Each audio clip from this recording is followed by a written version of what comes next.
Puji nama Tuhan, hari ini kita boleh kembali berkumpul untuk beribadah di komunitas Pesat. Untuk kita boleh datang memuji dan muliakan nama Tuhan. Pada sore hari ini saya percaya bahwa kita semua dalam keadaan sehat, dalam keadaan dalam perlindungan Tuhan. Amin. Baiklah, pada sore hari ini kita mau sama-sama datang kepada Tuhan. Kita mau sama-sama rendahkan hati kita di hadapan Tuhan. Kita minta Tuhan memberikan hikmat atas kita. Terima kasih Tuhan Yesus buat sore hari ini, buat kasih setia Tuhan dalam setiap kehidupan kami.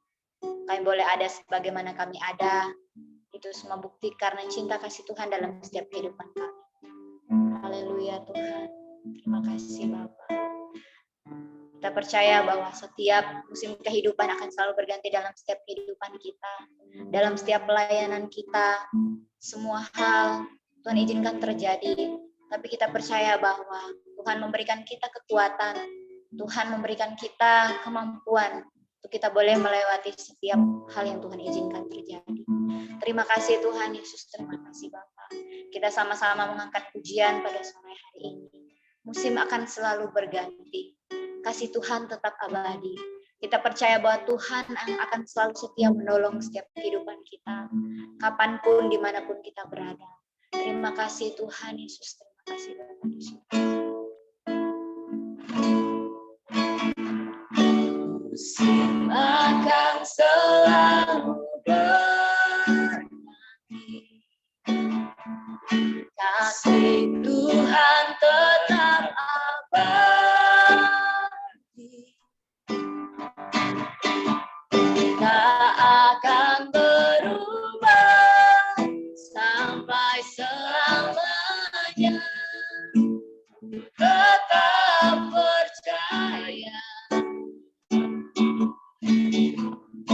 Ku yakin Tuhan memberkati. Ku yakin Tuhan melindungi.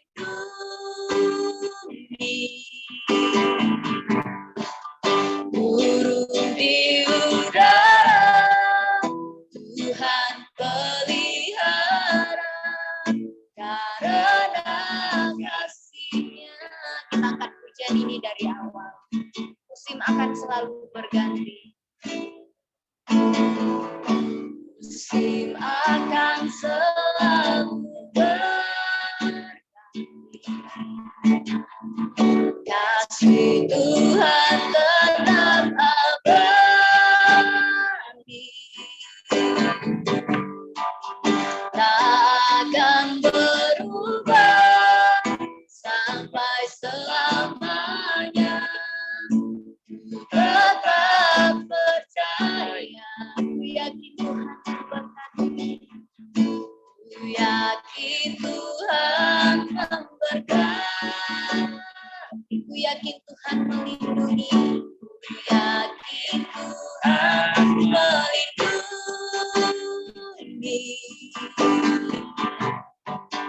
Burung di udara Tuhan pelihara, karena kasih-Nya Tuhan selalu menolongku. Tuhan selalu menolongku, selalu menjagaku, selalu menjagaku. Selain dirakuku, tak akan terjatuh. Tanpa seizin Tuhan selalu menolongku. Tuhan selalu menolongku.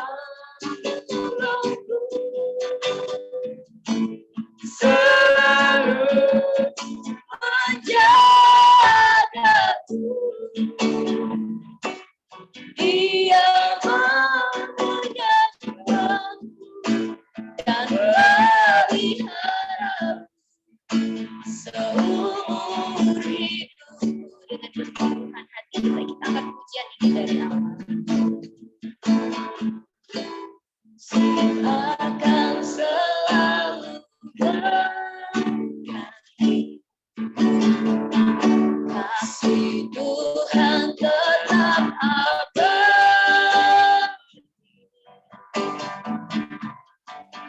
tak akan berubah sampai selamanya.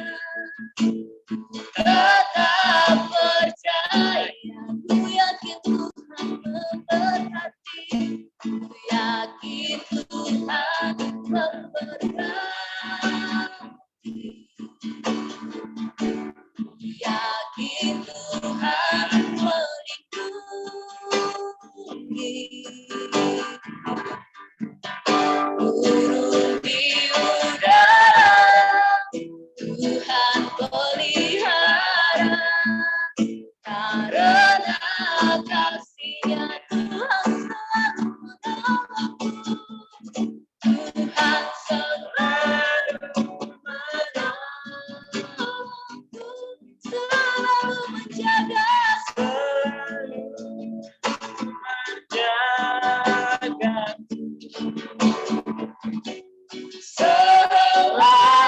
diriku tak akan terjadi tanpa seizin.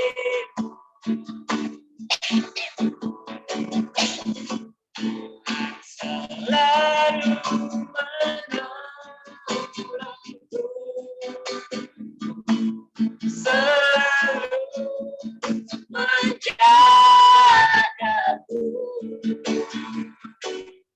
Dia mengajarkanku dan meliharaku seumur hidup. Tuhan selalu menolongku, Tuhan selalu menolongku, selalu menjagaku, selalu menjagaku. Selain diriku tak akan terjadi tanpa seizinku. Tuhan selalu menolongku, Tuhan selalu menolongku,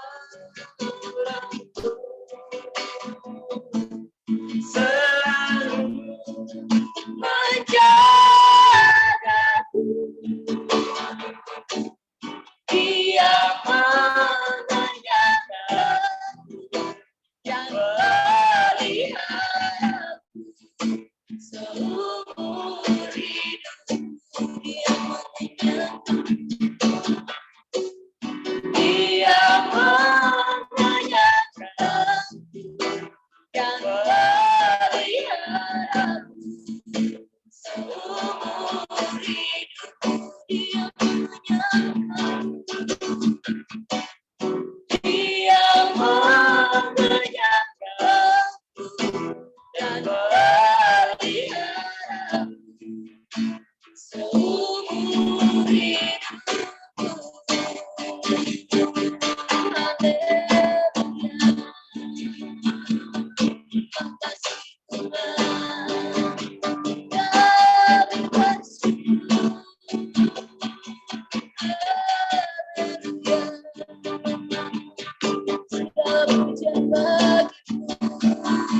Segala sembah bagimu, kami bersyukur.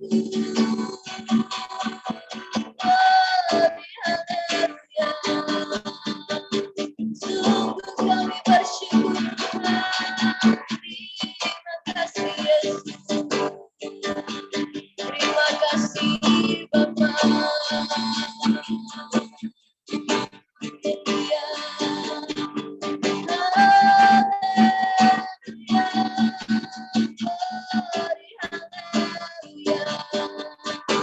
Terima kasih Yesus. Terima kasih Tuhan. Kami sungguh bersyukur. Kami menyembah-Mu Yesus. Haleluya.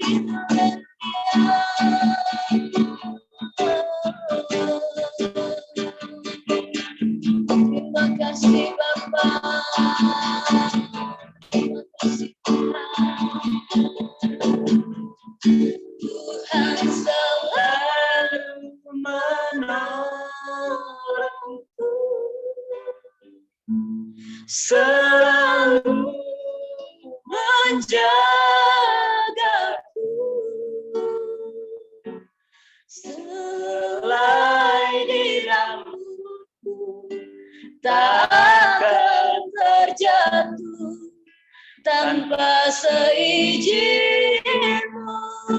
Tuhan selalu menolongku. Tuhan selalu menolongku, selalu menjagaku. Dia mengenyangkanku Dan peliharaku seumur hidup. Dia mengenyangkanku. Dia mengenyangkanku Dan peliharaku seumur hidupku. Dia mengenyangkanku. Dia mengenyangkanku dan Dan peliharaku seumur hidupku.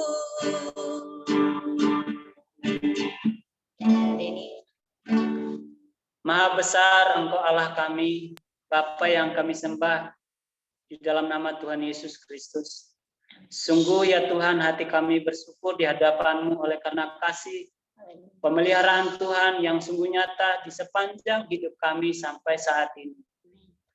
Pada sore hari ini kami semua komunitas pesat yang ada di seluruh Indonesia akan menghampiri hadirat Tuhan, menaikkan syukur dan menyembah Engkau, Raja di atas segala raja.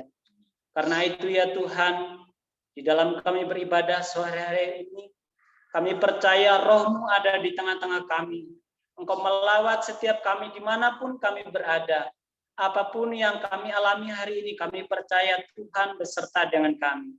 Karena itu ya Tuhan, kami serahkan ibadah kami sore hari ini, dari awal pertengahan hingga akhirnya ke dalam tangan kuasa pimpinan Tuhan.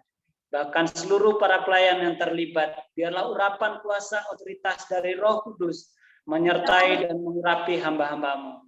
Terima kasih Bapa, di dalam nama Tuhan Yesus kami membuka ibadah kami sore ini. Haleluya. Amin. Amin. Puji nama Tuhan. Apa kabar Bapak Ibu yang terkasih dalam Tuhan Yesus Kristus? Semuanya sehat? Puji nama Tuhan. Saya percaya bahwa pada sore hari ini kita semuanya sehat.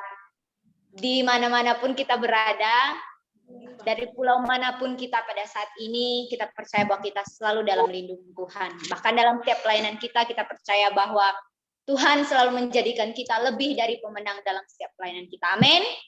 Menang dari segala hal yang boleh terjadi di sekitar kita, tapi kita percaya bahwa Tuhan selalu menyertai kita. Amin. Kita mau angkat pujian lebih dari pemenang dalam segala perkara.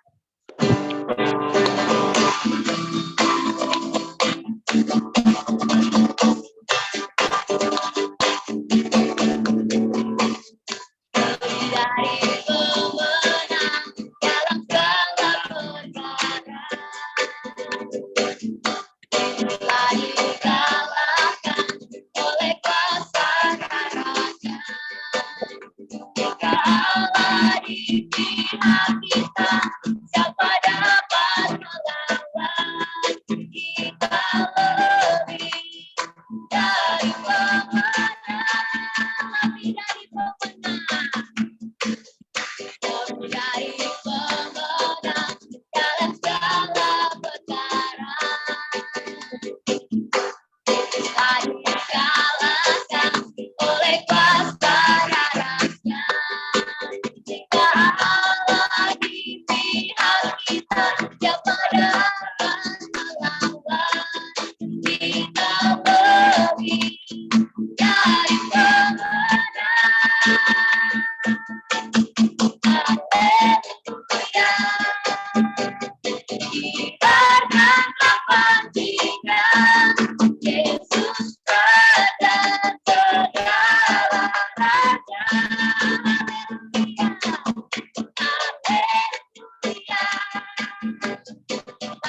Tuhan, pada sore hari ini kita mau mendengarkan kesaksian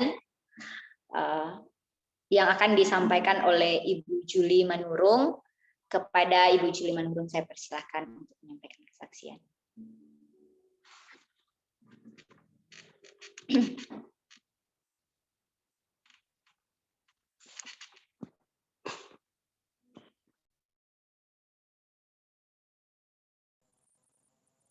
Shalom Bapak Ibu, Saudara yang kekasih dalam nama Tuhan.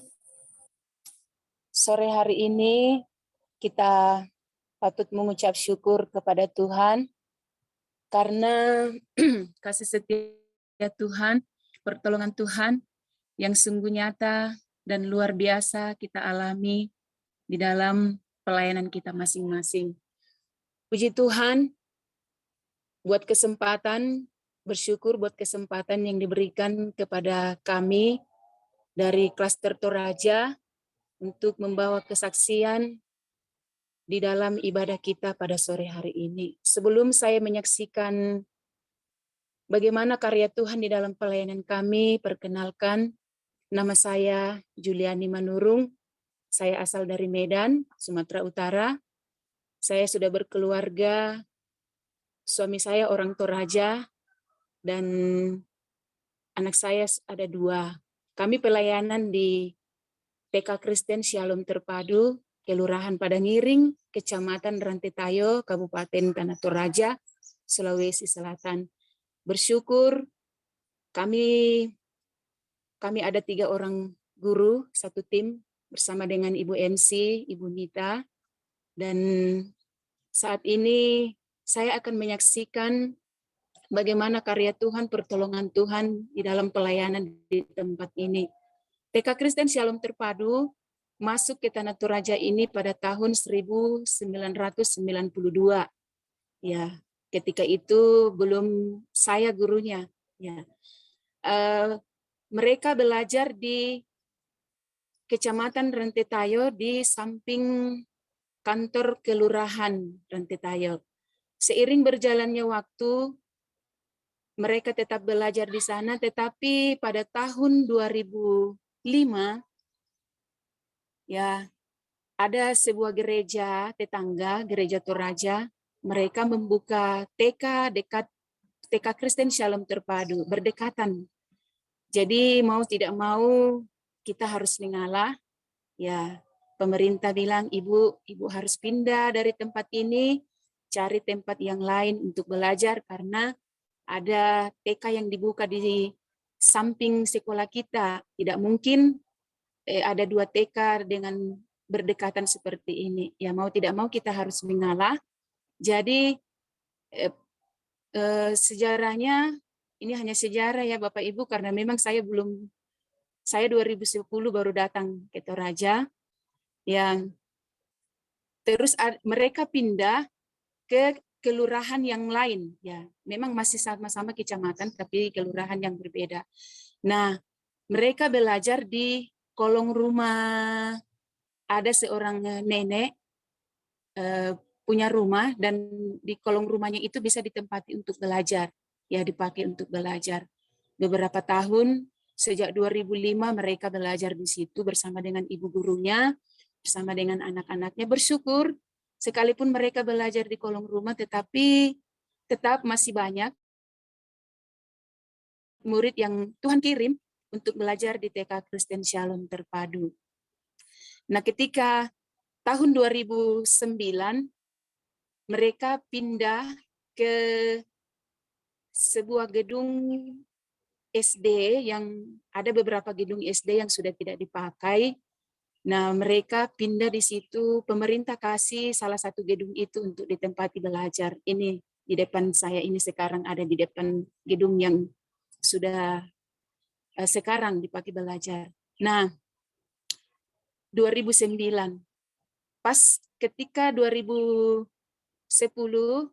saya ditempatkan di sini, saya dari mahasiswi dari Kalimantan Timur, saya ditempatkan pelayanan tahunan di TK Kristen Shalom Terpadu.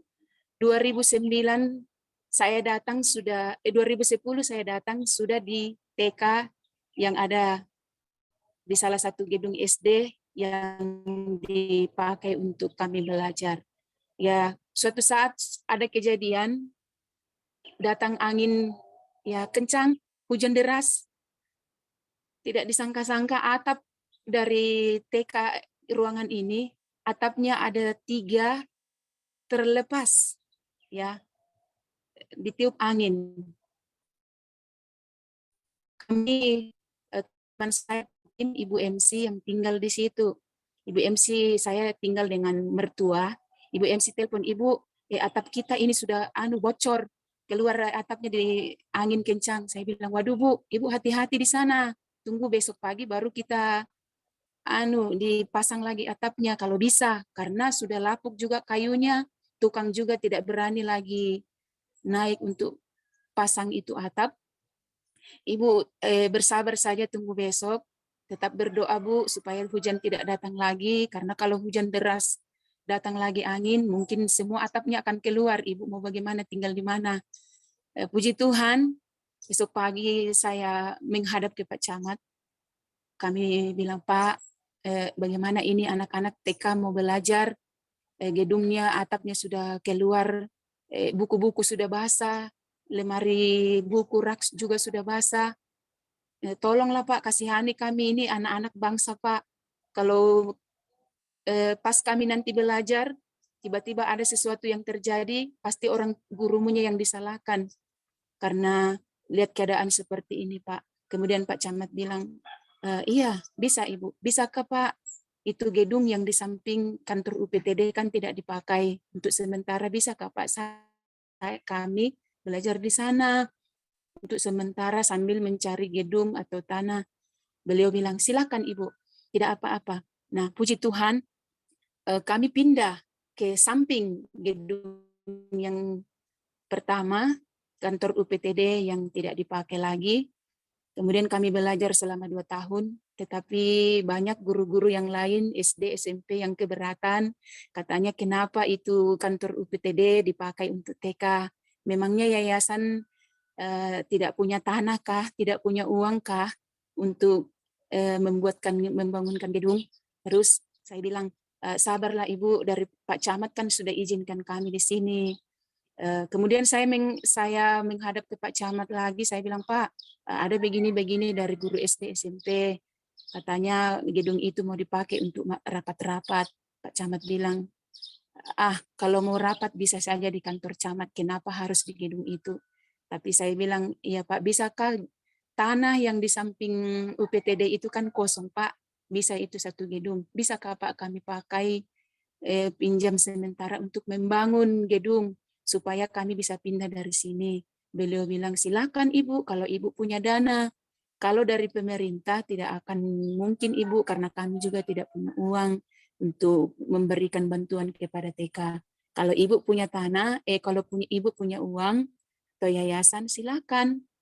Nah, seiring berjalannya waktu, Bapak Ibu, dengan uang kas pembangunan yang ada, dengan proposal yang kami jalankan ke gereja-gereja, dengan uang yang kami miliki dari bantuan dari teman-teman klaster Toraja, yayasan yang ada di klaster Toraja, kami kumpul-kumpul uang, sehingga kami membuat pembangunan ini, dan sampai sudah dipondasi dan ada tiang di atas, sudah ada, sampai di situ berhenti karena tidak ada dana.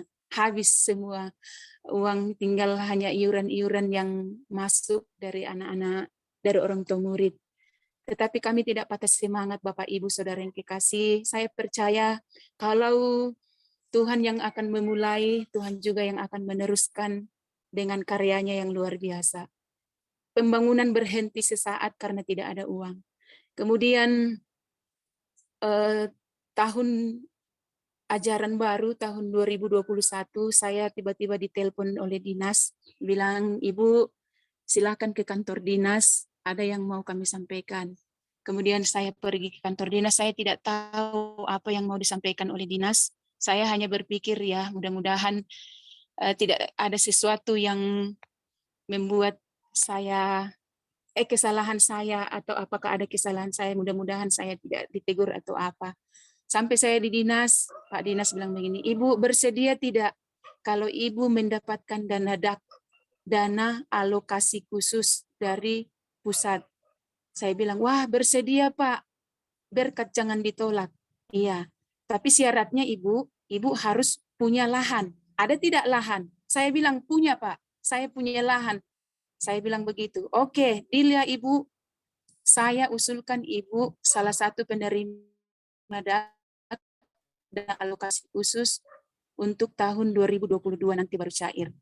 Oke Pak, siap deal. Kemudian kami didaftar sebagai salah satu ya, karena ada 4 TK yang dapat, kami salah satu yang mendapatkan bantuan DAP.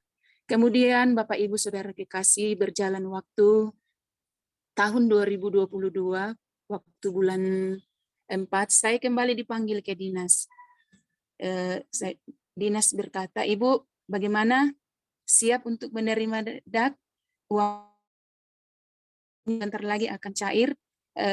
Apakah Ibu punya lahan sendiri? Saya kaget Bapak Ibu. Waduh, saya bilang, Bapak maaf, saya tidak punya lahan sendiri. Kami tidak punya lahan sendiri. Yayasan juga tidak punya lahan sendiri. Kami hanya menumpang tanah, hanya menumpang. Memang ada gedung yang sementara dibangun, pondasi sudah ada, tiangnya juga sudah ada. Negara tidak ada uang. Langsung dinas bilang begini, wah itu hari kan saya sudah bilang, Ibu punya lahan tidak? Ibu bilang punya. Loh Pak, memang itu hari Bapak bilang Ibu punya lahan. Saya memang bilang punya Pak, tapi Bapak tidak jelaskan lahan sendiri atau lahan yayasan atau TK milik sendiri atau dihibahkan. Bapak kan tidak bilang begitu, Bapak hanya bilang apakah Ibu punya lahan? Ya saya bilang punya. Memang punya Pak, tapi bukan lahan kami. Seandainya Bapak dulu jelaskan lahan sendiri atau yang dihibahkan atau yayasan beli, pasti saya bilang tidak punya. Tapi dinas bilang begini, wah kalau begitu uang ini akan kembali ke pusat. Kalau Ibu tidak berusaha mencari tanah milik sendiri atau yang dihibahkan. Pak, kasih kami waktu. Oke Ibu, saya kasih waktu 1 bulan untuk mencari tanah yang memang milik sendiri atau dihibahkan oleh orang lain. Saya kembali ke rumah, saya bertemu dengan teman-teman, saya cerita kita dapat berkat ini, bagaimana ini, kalau kita tidak punya tanah sendiri, uang itu akan kembali. Dana DAK itu sebesar 200 lebih ya, untuk pembangunan gedung. Ya, kalau itu akan kembali ke pusat, kita akan tidak dipercayakan kembali lagi untuk mendapatkan berkat. Ya kita hanya bisa berdoa dan berharap kepada Tuhan. Kemudian saya cerita kepada Bapak Pak Domingus, Ibu Ati, bagaimana ini kita dapat uang dapat bantuan tetapi tidak ada tanah. Beliau bilang bikin rapat dengan masyarakat, undang semua tokoh-tokoh masyarakat, tokoh agama, pemerintah setempat, undang semua supaya kita bahas tentang pencarian tanah. Puji Tuhan, rapat diadakan. Selama rapat berlangsung, ya tentang membahas tanah ini, tidak ada satupun orang yang mau menghibahkan tanahnya untuk pembangunan TK Shalom Terpadu. Ya, saya berpikir Tuhan, cara apa lagi yang harus kami buat ini?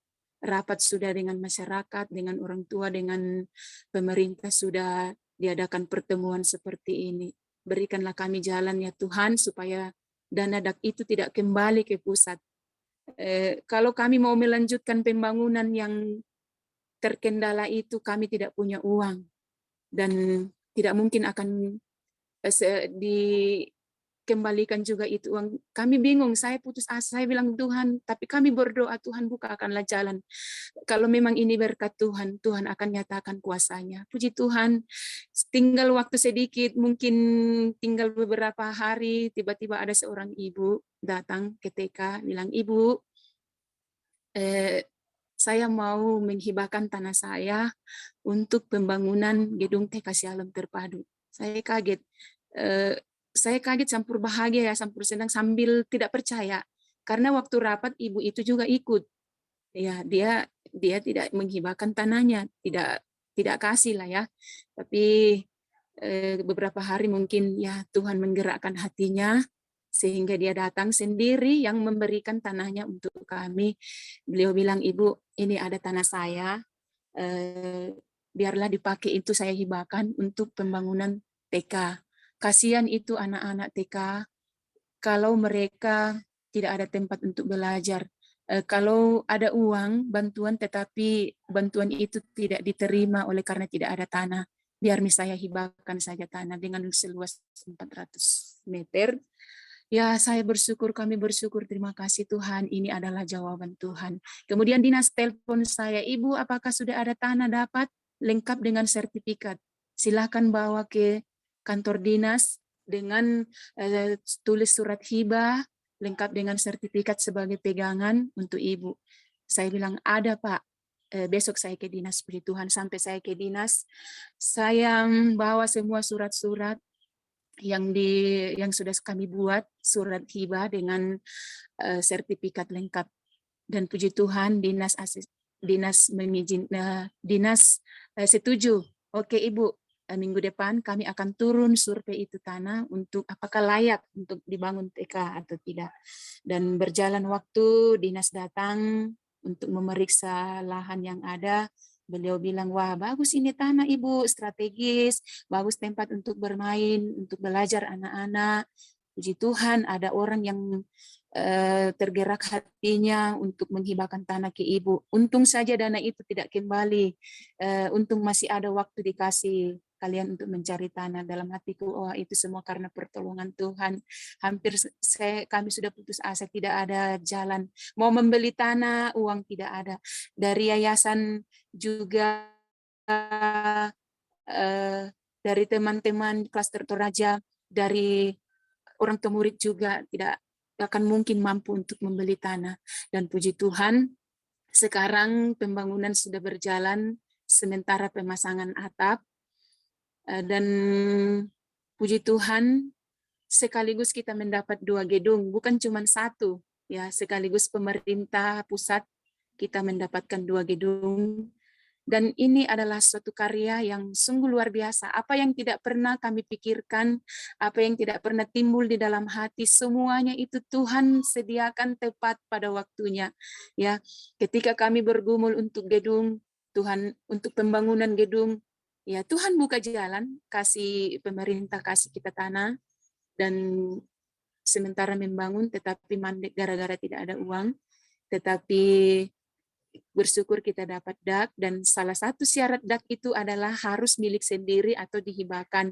Tidak bisa tanah pemerintah, uang pemerintah, baru yayasan yang kelola. Tidak seperti itu, tapi harus tanah dari milik sendiri atau yang dihibahkan.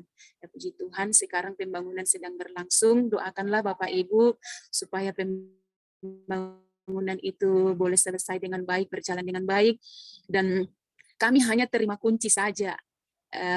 Semua dinas yang urus tukangnya, bahan-bahannya semuanya dinas, kami hanya tinggal menerima kunci, dan rencana dalam tahun ini kami akan pindah ke gedung TK yang baru.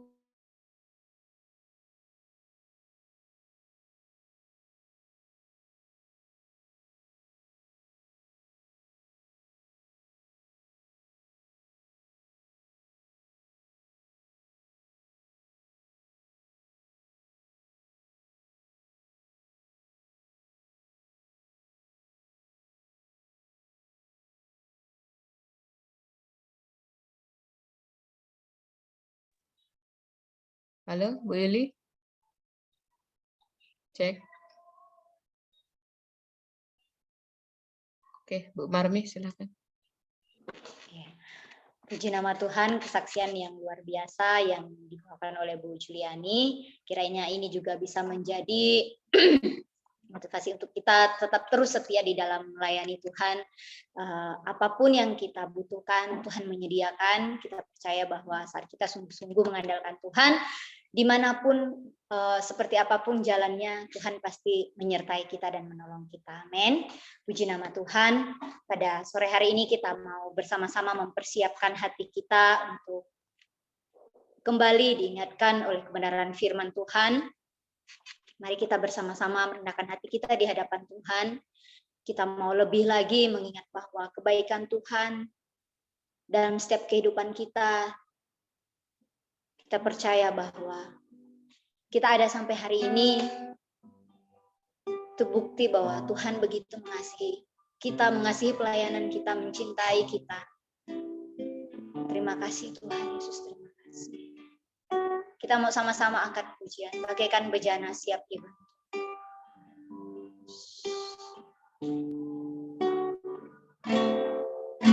Bagaikan bejana siap dibantu, demikian hidupku di tanganmu, dengan urapan kuasa-Mu ku dibaharui selalu. Jadikanku Allah, jadikanku Allah dalam rumah-Mu. Inilah hidupku di tangan-Mu, bentuklah seluruh kehendak-Mu, pakailah sesuai rencana. Ku mau seperti-Mu Yesus, disempurnakan selalu dalam segenap jalanku, memuliakan nama-Mu seperti-Mu Yesus. Mau seperti-Mu Yesus, disempurnakan selalu dalam segenap jalanku, memuliakan nama-Mu, memuliakan nama-Mu, memuliakan nama-Mu, memuliakan nama-Mu.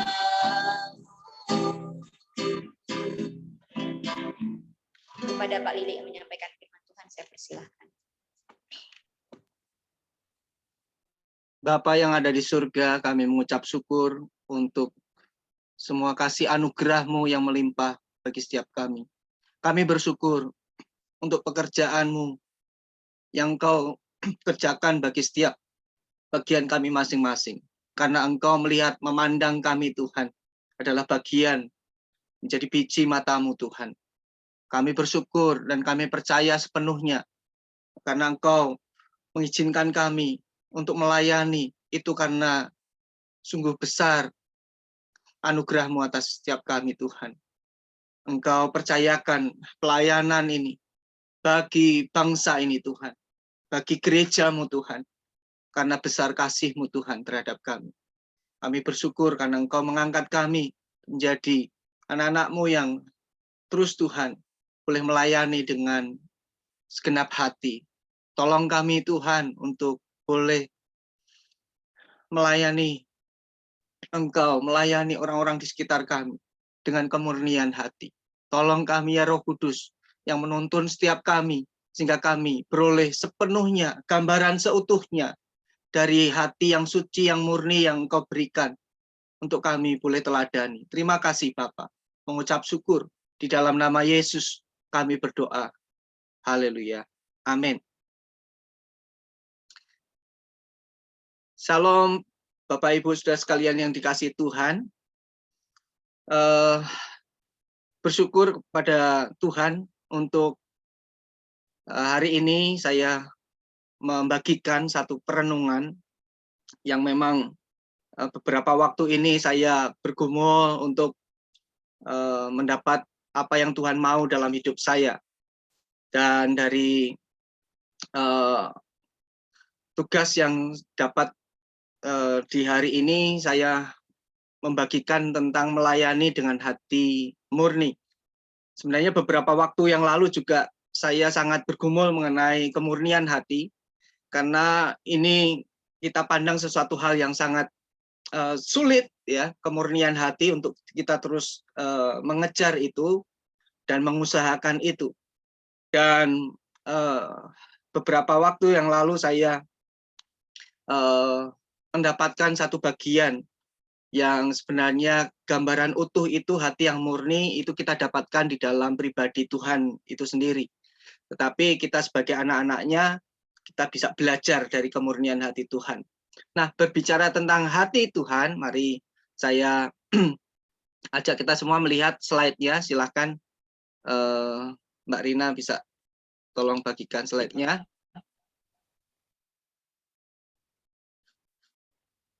Saya juga mengucapkan selamat datang kepada Yaso, ya, Yaso Tafonao, ya, kalau nggak salah, yang hari ini juga baru pertama juga ikut bersama-sama dengan Pesat, baru bergabung dengan Pesat. Selamat datang.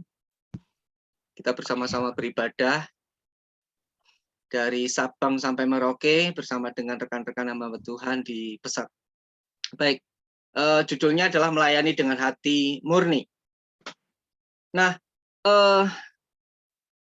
para penulis Alkitab memahami hati itu sebagai titik fokus dari semua yang kita lakukan, ya, sebagai manusia. Jadi waktu kita berbicara mengenai hati, ya, demikian pula dengan hati manusia dengan hati Tuhan, ya. Karena seperti yang Tuhan maksudkan, apa yang di dalam hatinya, itulah juga yang Tuhan lakukan. Jadi waktu Tuhan berbicara di dalam hatinya, itulah juga apa yang dia lakukan sesuai dengan kehendak hatinya. Nah, jadi kalau dalam hal ini, kalau saya mengutip dari perkataan Mazmur 139 ayat 23, pemazmur Daud mengatakan, selidikilah aku ya Allah dan kenalah hatiku, ujilah aku dan kenalah pikiran-pikiranku. Nah, terkadang kita sulit menempatkan di manakah bagian hati dan pikiran dan kehendak. Tetapi dalam bagian ini kita perlu melihat bahwa fokus dalam Alkitab berbicara soal hati manusia dengan hati Allah, itu adalah bagian yang penting untuk saling terkoneksi satu dengan yang lain. Jadi hati itu bagian yang penting dalam keseluruhan, baik manusia, pusatnya adalah hati, dan Allah sendiri adalah pusatnya adalah hati. Jadi sepanjang Alkitab berbicara soal hati, itu menunjuk pada pribadi Allah, pusatnya adalah hati, dia adalah Trinitas, tetapi dalam apa yang dia katakan, apa yang dia firmankan, itu adalah muncul dari hati Allah, dan dia melakukan itu semua berasal dari hati Allah. Demikian juga dengan manusia, pusat dari segala sesuatu, keberadaan manusia, itu adalah hati. Jadi pusat manusia tidak berada di pikiran, tetapi pusatnya ada di hati. Demikian juga dengan Allah kita. Nah, di Perjanjian Lama, kalau kita mau melihat, ya, ini gambar hati Allah dengan hati manusia, ada koneksi satu dengan yang lain, berbicara dari hati ke hati. Makanya kalau kita semuanya berdoa, selalu koneksinya adalah dari hati ke hati, ya, dari hati manusia ke hatinya Allah. Apa yang ada di dalam hati? Apa sebenarnya hati? Kalau kita mau melihat slide berikutnya, di Perjanjian Lama itu dikatakan bahwa Kejadian 6 ayat 5 misalnya, hati Tuhan pilu karena telah menjadikan manusia, karena waktu itu manusia jatuh dalam dosa. Jadi Tuhan mengungkapkan, mengekspresikan dirinya luapan dari hatinya, hati yang pilu. Kemudian di Kejadian 8 ayat 21, berfirmanlah Tuhan dalam hatinya. Jadi waktu Bapa, Anak, dan Roh Kudus berbicara, ya, berbicara di dalam hatinya. Jadi pusat dari keberadaan Allah itu adalah hati juga. Nah, dalam Keluaran 32 ayat 11, Musa melunakkan hati Tuhan. Jadi waktu Musa berdialog, berdiskusi dengan Tuhan, bergening dengan Tuhan, bagaimana melunakkan hati Tuhan, itu berbicara dari hati ke hati. Bagaimana di Perjanjian Baru? Di Perjanjian Baru ada satu contoh, Lukas 7 ayat 13, Tuhan Yesus tergerak hatinya oleh belas kasihan, di mana pada peristiwa itu, pada saat Tuhan Yesus melihat seorang janda di situ. Jadi Yesus tergerak hatinya oleh belas kasihan. Jadi sebenarnya yang menggerakkan segala pusat, segala apa yang menggerakkan segala pikiran, kehendak kita itu berasal dari hati. Jadi dari sini kita bisa memahami bersama, jadi pusat dari segala sesuatu kehendak apa yang difirmankan itu berangkat dari hati Allah, sedangkan manusia juga sama, apa yang dipikirkan, punya kehendak, apa yang dilakukan itu berasal dari hati juga. Nah, kalau kita mau memikirkan biasanya sehari-hari dalam kehidupan sehari-hari kita sering menggunakan hati. Misalnya ketika kita sedang jatuh cinta, ya. Ketika kita sedang jatuh cinta, mungkin kita menggunakan perkataan berbicara dengan kekasih hati dengan mengatakan, wah, detak jantungku, ya, engkaulah detak jantungku. Ini menunjukkan paling tidak bahwa ia adalah bagian yang penting dari kita. Mungkin saat kita menyatakan cinta kita kepada seseorang, ya, aku memberikan hatiku untukmu, atau hatiku adalah milikmu sepenuhnya. Mungkin kedua ungkapan ini nggak jauh-jauh dari kita. Itu kadang kita menunjukkan bahwa janji setia kita pada orang yang kita kasihi. Karena hati kita datang dengan seluruh keberadaan kita. Itu contoh-contoh pada saat kita menggunakan hati kita. Bahkan kadang kalau kita sebaliknya, hati kita sedang terluka, sedih, menggunakan hati untuk menunjukkan emosi ini juga. Menunjukkan rasa sakit dengan mengatakan sedang patah hati, ya. Ataupun kalau kita sedang putus asa, kita mengatakan bahwa ya karena aku memiliki kecil hati. Orang putus asa karena punya kecil hati. Hatinya kecil atau kecil hati lah ya. Berat hati, kita mengatakan hatinya sedang berat, ya. Nah, itu ungkapan-ungkapan yang dengan cara yang sama kadang kita menguras secara rohani, ya, secara emosional. Kadang kita mengatakan dengan hati kita sakit. Nah, sekali lagi di bagian ini bagian yang penting. Sebelum saya berbicara soal hati yang murni, kita harus sepakat dulu bahwa pusat dari apa yang ada dalam diri manusia adalah hati. Nah, next berikutnya, kalau kita berbicara soal hati, hati itu bisa dikatakan sebagai tempat duduk bagi semua. Semua apa? Di situ ada pikiran, ada emosi, ada kehendak, dan keadaan moral kita. Nah, sebenarnya ini satu ruang, satu rumah, ya. Hati itu seperti rumah, ya. Kalau saya gambarkan, atau tempat duduk lah. Untuk kita bisa menaruh semua pikiran, emosi, kehendak, dan keadaan moral kita ada di situ. Sama juga dengan Allah kita. Allah kita punya tempat duduk ruang untuk segala pikiran, emosi, kehendak, keadaan, kesuciannya dia. Itu ada satu tempat duduk namanya hati. Ya, boleh next berikutnya.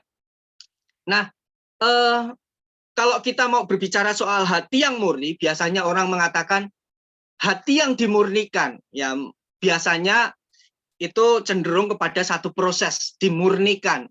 Kadang orang bilang lewat pemurnian itu nggak enak.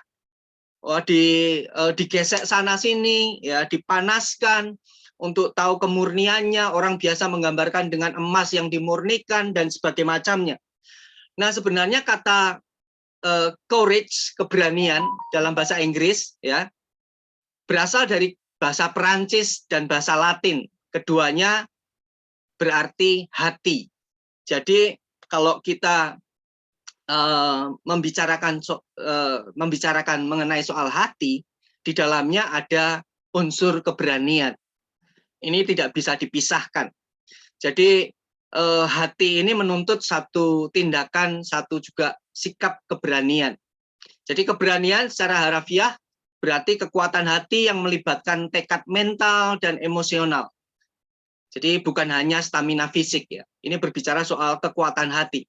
Makanya orang yang lagi patah hati, orang yang lagi sakit hati ya, dibutuhkan kekuatan hati, keberanian ya, yang melibatkan tekad mental yang sepenuhnya. Dan itu membutuhkan hati Bapa. Biasanya kalau orang habis kepahitan, sakit hati, obat yang paling manjur adalah hati Bapa. Makanya banyak dari umat Kristiani, orang-orang yang tidak percaya, kalau orang berangkat dari sakit hati itu biasanya mula-mula berangkat dari hati Bapa. Ya. Makanya di akhir dari Perjanjian Lama itu dikatakan di Zakaria, hati Bapa akan kembali kepada hati anak-anak. Ini berbicara soal hati karena keseluruhan pusat dari perilaku manusia berangkat dari hati. Makanya ini satu hal yang penting buat kita semua untuk mengerti soal hati yang dimurnikan. Butuh keberanian.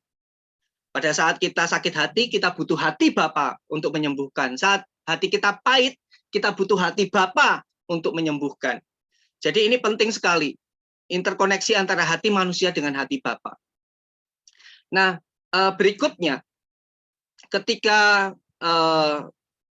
kita sedang ataupun dalam pelayanan ya, kita mengatakan pada seseorang, wah, kita melihat orang tersebut melayani di pedalaman untuk anak-anak miskin, kita mengatakan bahwa, wah, dia benar-benar memiliki hati untuk itu. Jadi yang dimaksudkan di sini adalah orang itu berani menghadapi kesulitan, mau berkorban, memberi hidupnya bagi mereka.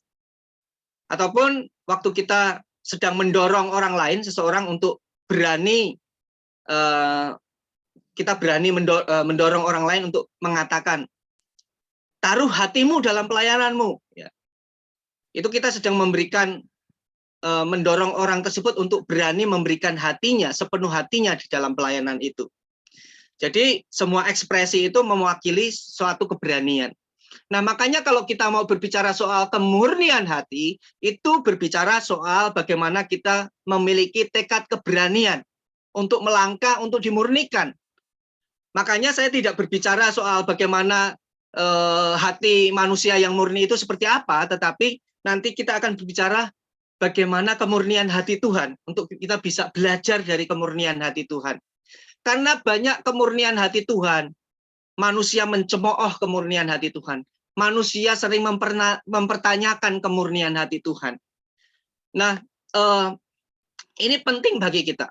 Next slide lagi. Nah, akhirnya kalau kita berbicara tentang kemurnian hati sebagai pusat kehidupan spiritualitas kita, kehidupan moralitas kita, kita sampai pada masalah intinya. Inti dari masalah ini adalah hati adalah siapa kita.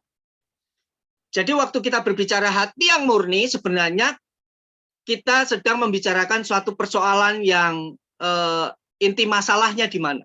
Inti masalahnya adalah bahwa sebenarnya hati adalah siapa kita. Kalau kita mau berkata juga sama. Hati Allah adalah siapa Allah kita. Nah, yang menjadi perbedaan antara hati manusia dengan hati Allah adalah hati manusia, di dalam hati manusia itu adalah tempat asal dosa. Matius 15 ayat 19. Karena dari hati timbul segala pikiran jahat. Ada pembunuhan, perzinahan, perjabulan, pencurian, sumpah palsu, dan hujat. Dikatakan dalam Matius 15 ayat 19. Tuhan Yesus yang mengatakan sendiri. Jadi hati manusia adalah tempat asal dosa. Dari situlah muncul berbagai macam dosa. Makanya kalau orang kita tahu ada orang yang mencuri, ya itu menggambarkan siapa dia. Orang yang berzina yang menggambarkan siapa dia.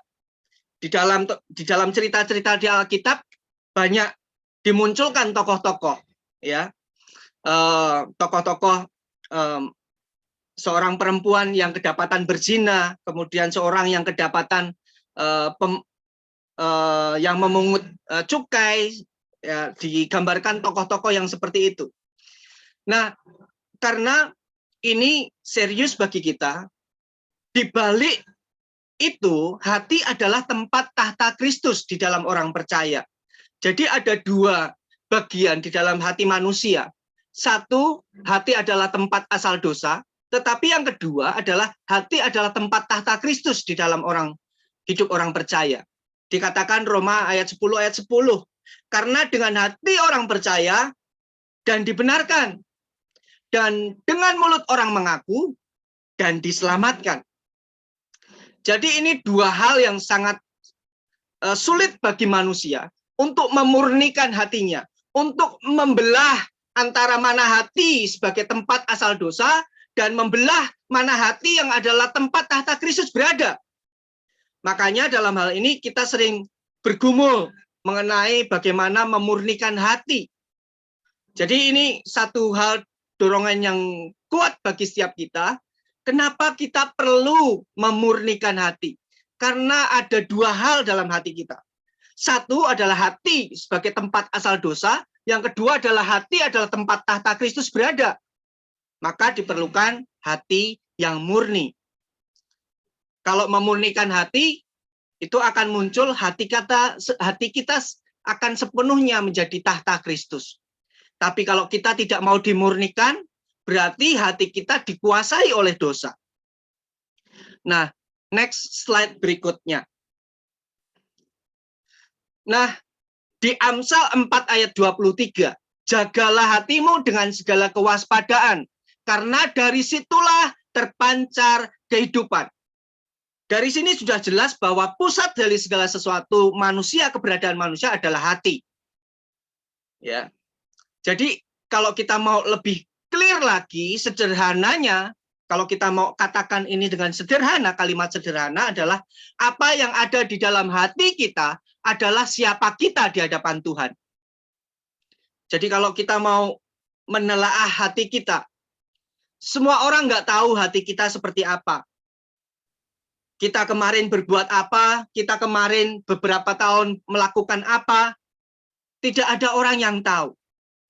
Karena semuanya dari hati. Hanya Tuhan yang paling tahu. Apa yang ada di dalam hati kita adalah siapa kita di hadapan Tuhan. Hanya Tuhan yang paling tahu. Ataupun kalau mau dibahasakan sederhana, siapa diri kita itu terpancar dari hati kita. Entah kita memiliki hati yang murni atau tidak, itu terpancar dari hati kita. Nah, ini sangat penting buat kita. Amsal 4 ayat 23, ini kata kunci yang biasanya digunakan untuk menelaah kata hati. Kita harus mewaspadai hati kita. Mewaspadai dengan sungguh-sungguh. Karena dari situlah memancarkan siapa kita di hadapan Tuhan. Next slide, saya akan gambarkan satu penggambaran ya, satu penggambaran. Ada jantung di sini. Jantung itu merupakan pusat dari sistem peredaran darah. Jadi tugasnya jantung adalah memompa darah yang membawa oksigen dan nutrisi ke setiap sel dalam tubuh. Memang benar bahwa ketika jantung berhenti berdetak, tubuh itu akan mati. Ketika berbicara tentang pasien yang sakit jantung, para ahli jantung menjelaskan masalah serius yang disebut dengan silent ischemia. Nah, silent ischemia ini apa? Atau iskemia senyap adalah situasi di mana seseorang tidak merasakan ketidaknyamanan yang ada di dada. Biasanya pasien jantung mungkin tidak menyadari bahwa mereka mengalami penyumbatan arteri. Nah, ini kalau dibiarkan tentu saja arteri yang tersumbat dapat menyebabkan infark. atau serangan jantung mendadak, ya, dan akhirnya kematian. Jadi pasien tidak menyadari bahwa dia dalam bahaya sampai serangan jantung terjadi. Nah, kadang dalam pelayanan kita tidak menyadari adanya iskemia senyap. Iskemia senyap itu terjadi pada jalur arteri yang ada sumbatannya, ya, karena arterinya nggak murni, aliran darahnya nggak murni, ada kotoran yang menyumbat di situ. Nah, bagi saya ini suatu hal penggambaran yang clear bagi saya bahwa kadang, ya, orang yang mengalami deteksi awal adanya sakit jantung, biasanya orang merasakan seperti ada seekor gajah yang duduk di dadanya, ya. Nah, ini membuat ketidaknyamanan yang gilirannya kalau itu tanda peringatan diabaikan, pasien kalau nggak segera dibawa ke medis, perawatan medis, mengabaikan itu adalah awal potensi bencana, yaitu jantung, serangan jantung yang mengakibatkan kematian. Nah, bagaimana saya menggambarkan ini dalam pelayanan? Sering kita ngalamin namanya pelayanan yang terkadang kita tidak tahu ada sumbatan-sumbatan mana yang seharusnya kita murnikan hati kita. Itu yang membuat arteri kita menjadi tidak sehat. Pernah enggak kita mengalami pelayanan-pelayanan yang membuat sesak hati kita? Kayak gajah menduduki dada kita. Kenapa sih pelayanan pesat seperti ini?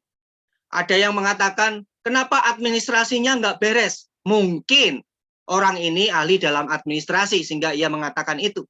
Ada yang mengatakan, kenapa sih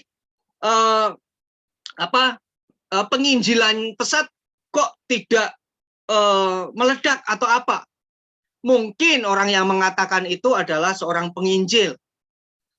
Mungkin juga ada orang yang mengatakan bahwa kenapa sih pesat tidak memperhatikan kesejahteraan misalnya. Mungkin karena orang yang mengatakan itu punya kecenderungan banyak memberikan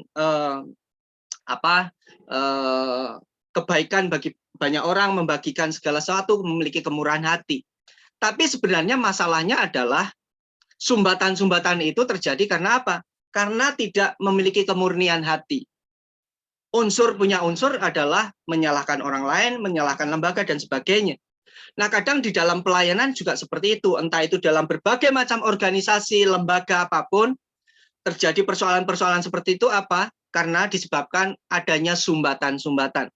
Nah, kalau kita mau tahu tentang kemurnian hati, kita perlu mendeteksi sebenarnya serangan jantung itu bisa ditolong, ya, resiko itu bisa dikurangi kalau orang sakit jantung itu mengatur pola makan, olahraga yang teratur, sehingga mengurangi resiko kematian. Sama juga halnya dalam pelayanan.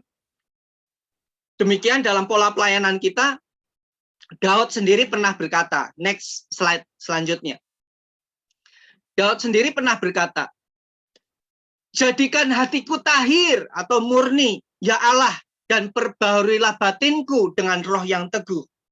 Karena Daud tahu bahwa dalam pelayanannya, kemurniannya hatinya itu benar-benar dipertaruhkan. Beberapa kali Daud hatinya tidak murni dalam melayani Tuhan. Hampir-hampir Daud mengalami kematian. Beberapa kali dia mengalami kematian. Karena dia tidak murni hatinya. Nah, diagnosa seperti ini harus dideteksi lebih awal. Hati kita berdosa sama seperti Daud. Dia dengan rela hati, dengan rendah hati mengatakan, jadikan hatiku tahir ya Tuhan. Karena dia tahu hatinya berdosa. Ada arteri-arteri, ada sumbatan-sumbatan yang harus dimurnikan, yang harus dibersihkan. Supaya kematian pelayanan tidak merenggut dalam hidup dan pelayanan Daud. Nah, kalau kita melihat ke depan bagaimana kita memurnikan hati, mari kita belajar mengenai hati Tuhan. Next slide berikutnya. melayani dengan hati murni. Itu adalah upaya kita agar terhindar dari bahaya serangan jantung, iskemia senyap atau silent iskemia rohani dalam pelayanan. Nah, pertanyaan saya, adakah dalam pelayanan kita merasa seperti ini? Tadi saya katakan seperti seekor gajah yang duduk di pelayanan kita. Apakah akhir-akhir ini kita sedang ada beban berat dalam pelayanan kita? Seperti tadi, ada seekor gajah yang duduk di pelayanan kita. Next slide berikutnya. Yang pertama, kalau kita mau mendiagnosa apakah ada arteri-arteri itu yang tersumbat, kita perlu bersihkan, kita perlu melihat dulu hati, mengenal hati Tuhan. Kalau kita mau membersihkan arteri yang tersumbat, yang langkah pertama yang kita lakukan adalah mengenal dulu hatinya Tuhan. Seperti apa? Seperti yang digambarkan di Yesaya 40 ayat 11 ini luar biasa. Luar biasa sekali. Seperti seorang gembala, ia menggembalakan kawanannya. Ia mengumpulkan domba-dombanya di lengannya. Dia membawa mereka dekat dengan hatinya. Jadi Tuhan itu menggiring domba-dombanya. Kemana? Terlebih dahulu menggiring mereka ke hati Tuhan. Sebelum saudara dan saya melayani, digiring dalam pelayanan, Tuhan ingin menggiring kita semua dalam hatinya Tuhan. Kalau kita belum mengenal hatinya Tuhan, bagaimana hati kita juga bisa selaras dengan hatinya Tuhan. Ada lagu yang menggugah hati saya sampai saat ini. Lagunya begini. Tuhan, ku berikan semuanya. Tubuh, jiwa, rohku relakan semuanya. Ku ingin menyenangkanmu selalu, kan selalu ku jawab panggilanmu. Ajari aku Tuhan, ajari aku mengerti perasaanmu, mengerti detak jantungmu. Biarkan aku punya keintiman hanya denganmu, sampai kau dapati hatiku seirama dengan hatimu. Nah, ini suatu hal yang luar biasa kalau kita benar-benar menjalani seperti yang lagu ini, syair ini ungkapkan. Bagaimana kita bisa seirama dengan hatinya Tuhan, mendengar detak jantungnya Tuhan. Karena kita mau untuk digiring, mendekat ke hatinya Bapa. Kalau kita mau memiliki hati yang murni, kenali dulu hatinya Tuhan. Posisinya hatinya Tuhan ada di mana?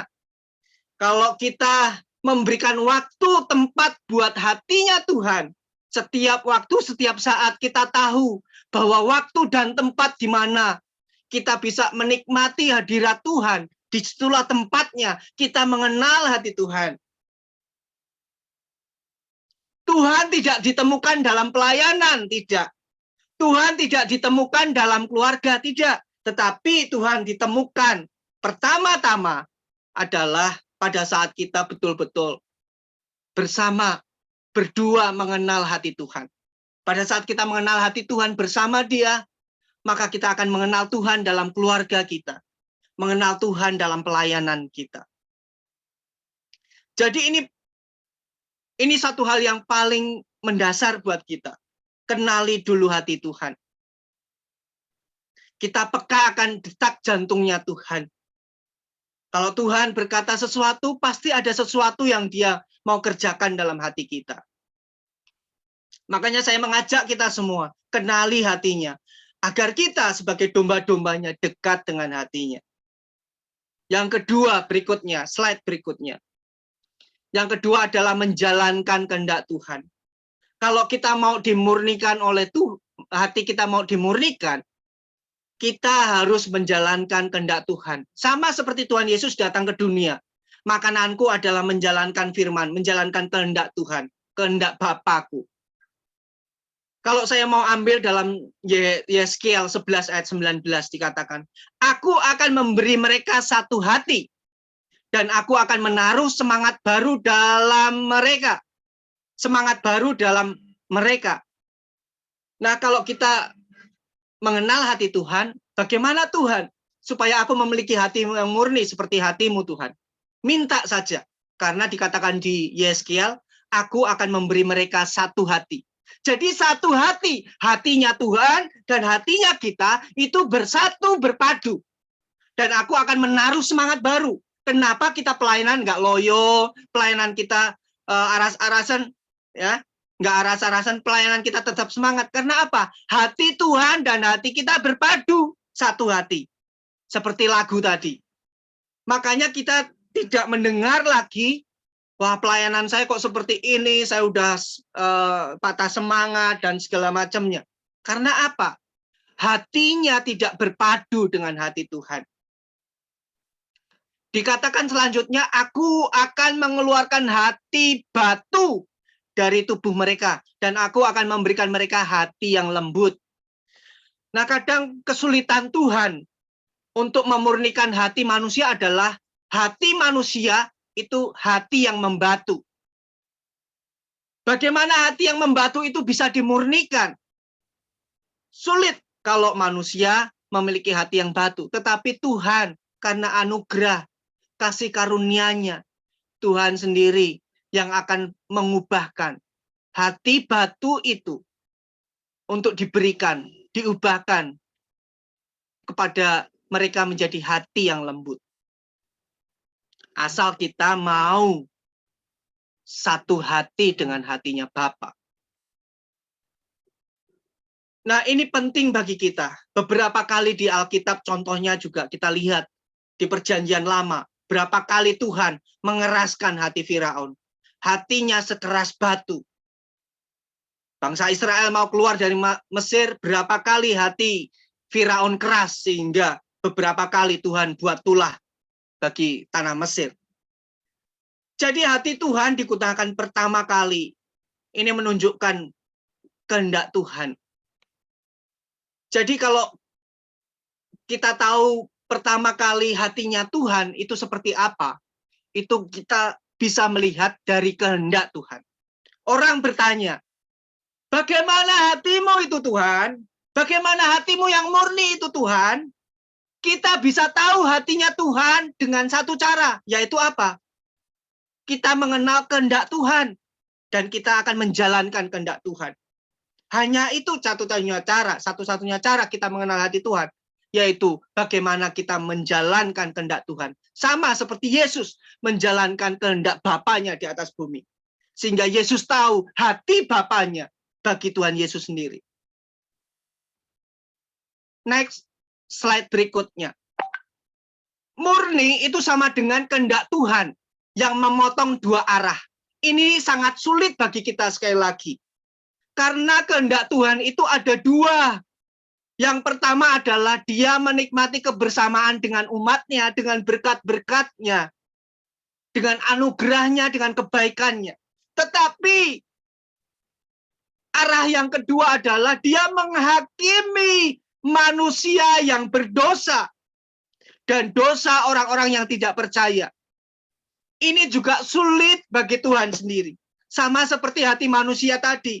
Karena di hati manusia yang pertama tadi, dari hati itulah muncul dosa. Tetapi dari hati itulah Allah bertata. Tetapi hati Allah sendiri juga memiliki perasaan yang sama. Satu sisi dia ingin menikmati kebersamaan dengan umatnya, tetapi satu sisi dia itu Allah yang menghakimi dosa. Ini sangat sulit juga apa yang dialami oleh Allah sendiri. Kadang kita teriak-teriak sama Tuhan, Tuhan sih nggak tahu hatiku. Dimurnikan itu susah Tuhan, nggak mudah dimurnikan hatiku untuk bisa melayani, untuk memiliki hati yang murni. Tetapi Tuhan sendiri juga punya pergumulan yang sama dengan kita. Satu sisi dia ingin menikmati kebersamaan dengan umat yang dikasihinya. Tetapi satu sisi dia juga benci akan dosa dengan menghakimi dosa manusia. Bagaimana kita bisa mendapati kemurnian hati Allah, yaitu dengan melakukan kehendak-Nya.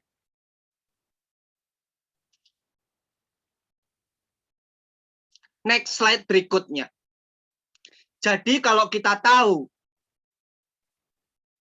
kapan Tuhan memberkati kita, mengasihi kita, dan kapan waktu kadang Tuhan menghajar kita dengan didikan yang keras, itu sebenarnya upaya untuk kemurnian hati.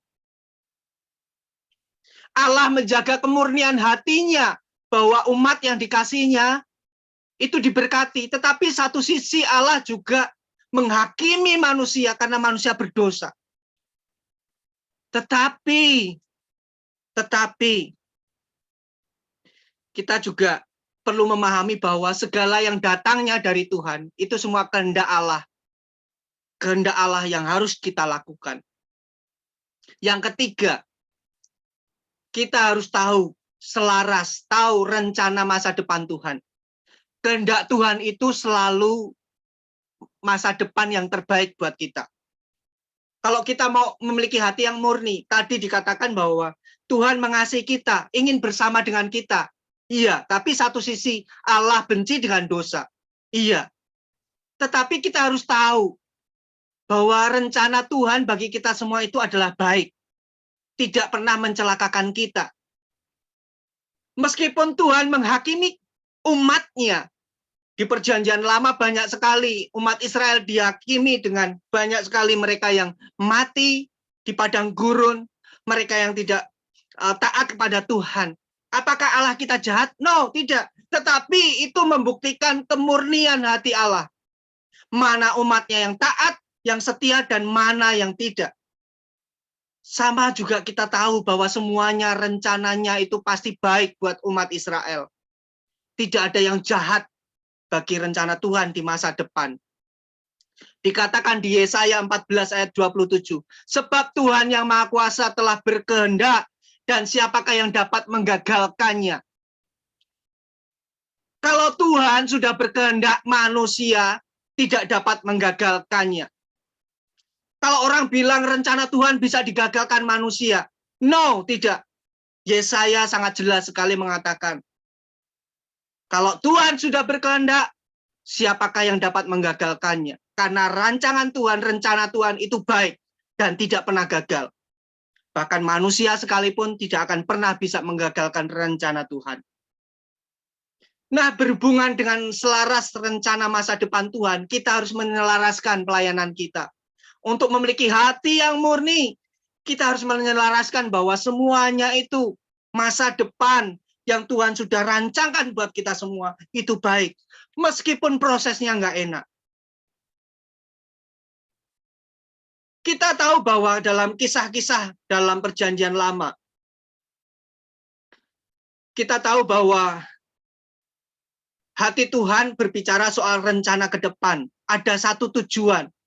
Tuhan selalu melakukan kehendaknya itu punya tujuan, rencana. Bukan dilandaskan atas perasaan.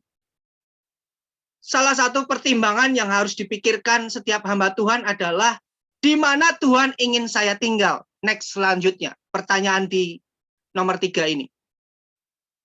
Di mana Tuhan ingin saya tinggal? Kalau kita ingin tahu rencana Tuhan ke depan baik bagi kita harus positioning dulu.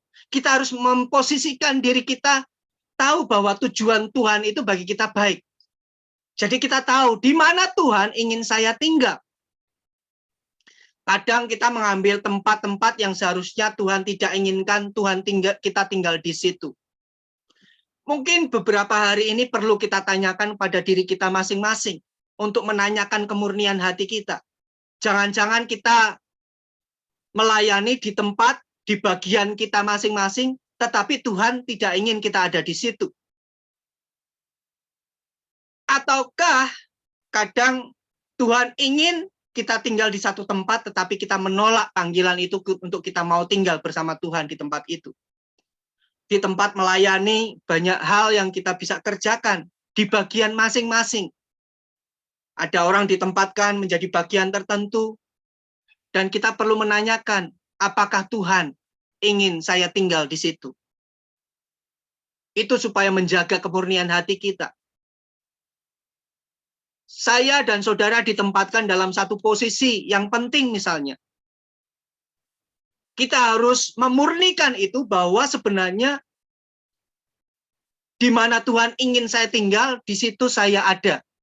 Itu yang paling penting. Kalau kita sudah dapatkan bahwa saya ada di situ, di tempat di mana kita melayani, dan kita merasakan Tuhan menginginkan saya ada di situ untuk berdampak luas bagi pelayanan, ya kerjakan itu. Karena kita tahu ada rencana Tuhan yang besar di situ untuk kita berdampak di situ. Nah, setelah kita tahu bahwa segala sesuatu tujuan rencana Tuhan itu baik, kita perlu tahu arti kesetiaan yang perlu kita butuhkan. Apakah juga Tuhan Allah kita Allah yang setia? Next slide berikutnya. Kesetiaan Tuhan. Kalau kita mau berbicara kemurnian Tuhan, kita perlu melihat berkacamata. Bagaimana dengan kesetiaan Tuhan terhadap manusia? Dikatakan di Matius 28 ayat 20, dan ingatlah aku menyertai kamu senantiasa sampai kepada akhir zaman. Dikatakan di situ, ini adalah bagian penting dari Allah, hati Allah bagi orang Kristen, yaitu kesetiaan. Pada saat kita tahu tujuan hidup kita, rencana Tuhan di depan buat kita, untuk pelayanan kita, yang dibutuhkan untuk kemurnian hati adalah kesetiaan. Tuhan sudah menjadi teladan buat kita, karena dia menyertai kita senantiasa sampai akhir zaman. Janjinya ya dan amin. Maka yang dibutuhkan kita berikutnya juga sama. Kita harus setia.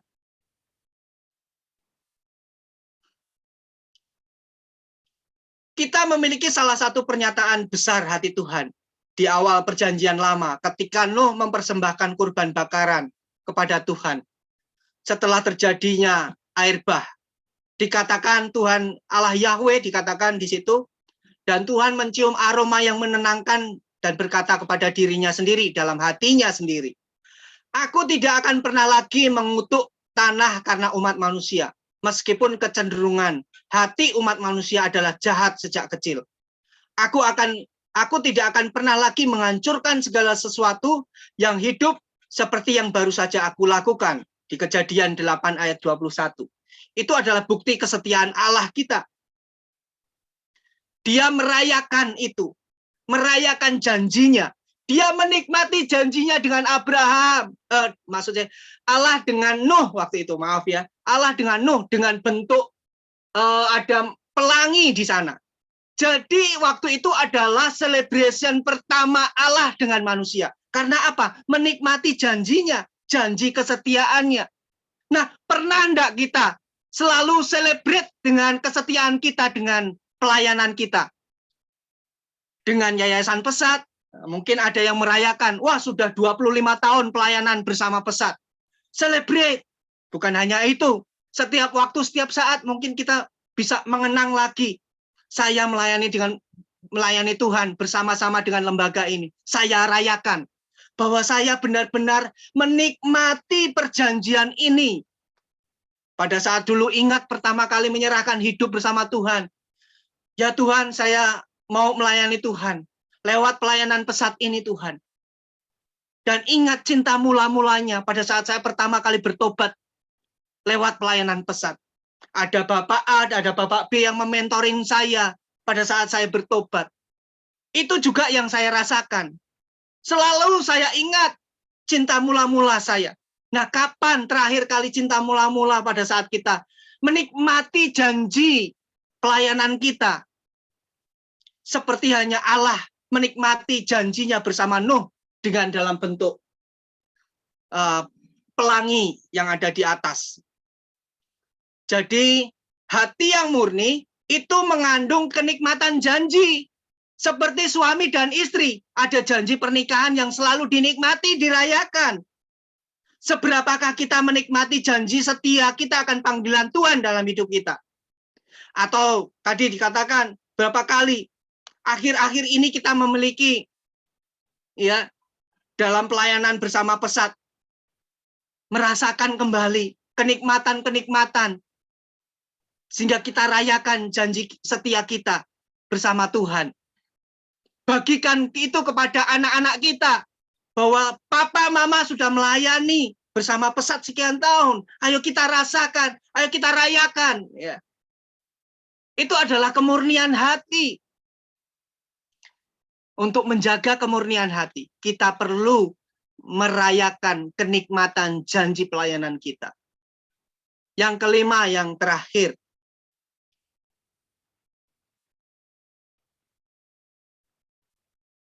Hati Tuhan yang mengubah. Dikatakan di situ 2 Raja-Raja 20 ayat 5. Aku telah mendengar doamu, aku telah melihat air matamu, lihat aku akan menyembuhkanmu. Kadang-kadang banyak orang bertanya, orang-orang teologi, orang-orang yang hanya dicekokin dengan pikiran saja, teologi-teologi, kadang tersandung dengan masalah ini. Hati Tuhan yang berubah. Apakah hati Tuhan itu berubah-ubah? No, tidak. Tapi hati Tuhan itu mengubah. Hati Tuhan itu tidak pernah berubah, tetapi hati Tuhan itulah yang mengubah. Sering kita melihat contoh-contoh di mana Tuhan dikatakan berubah hatinya atau pikirannya. Contohnya adalah, kadang kita bertanya, pada saat tadi contohnya di Kejadian 6 ayat 5-7. Maka Tuhan berfirman, aku akan melenyapkan manusia yang telah aku ciptakan dari muka bumi. Mulai dari manusia hingga hewan, termasuk makhluk yang bergerak di tanah dan burung di udara. Karena aku menyesal telah menjadikan mereka. Nah, sekilas tampaknya dalam perikop ini bahwa Tuhan berubah pikiran tentang manusia. Dan karena kejahatan besar manusia. Memutuskan pada saat itu untuk menghancurkan, melenyapkan semua manusia. Tapi kenyataannya bagaimanapun, bahwa Allah tidak jadi melenyapkan mereka. Tapi Tuhan seolah-olah menyerah pada manusia. Seolah-olah manusia itu mengubah kehendak Allah. Tapi di dalam cerita ini sebenarnya bukan Allah yang berubah-ubah hatinya. Allah itu yang mengubah hati manusia. Perkataan seperti penyataan yang di dalam Kejadian ini mengingatkan kita bahwa cerita dalam perikop ini tampaknya menunjukkan bahwa Tuhan itu berubah pikiran dari waktu ke waktu dalam keadaan yang berubah. Tapi ini adalah contoh satu emosi manusia yang berasal dari ungkapan, ya, menggambarkan kalau dalam bahasa teologi itu antropopatisme, perasaan Allah, ya.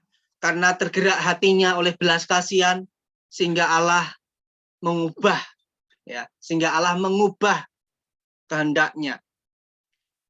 Tetapi tujuan Tuhan tetap sama, yaitu untuk kebaikan umatnya. Hati Tuhan bisa mengubah saat melihat derita manusia. Mungkin kita bertanya untuk memurnikan hati kita. Hati Tuhan saja bisa mengubah segala sesuatu. Kapankah kita juga bisa hati kita mengubahkan hati orang-orang sekitar kita? Mengubah hati kita, mengubahkan orang-orang di sekitar untuk mereka memiliki belas kasihan. Hati kita mungkin penuh amarah, jengkel, pahit, keirihatian, ya. Dan itu bisa mengubahkan segala sesuatu sehingga orang bisa melihat kita sebagai orang yang penuh kasih, pengampunan, kebaikan. Karena dari situlah kita melihat kemurnian hati. Memang Tuhan ada banyak cara untuk mengubah segala sesuatu, tetapi kehendak Tuhan tetap sama bagi setiap umat manusia. Hati Tuhan yang mengubah kita. Saya tidak bisa mengubah hati istri saya, ataupun sebaliknya hati istri saya yang mengubah saya, tidak bisa. Tetapi hati Tuhan yang mengubah. Sama seperti pada saat Allah bertemu dengan Nuh, sehingga Allah tidak melenyapkan semuanya.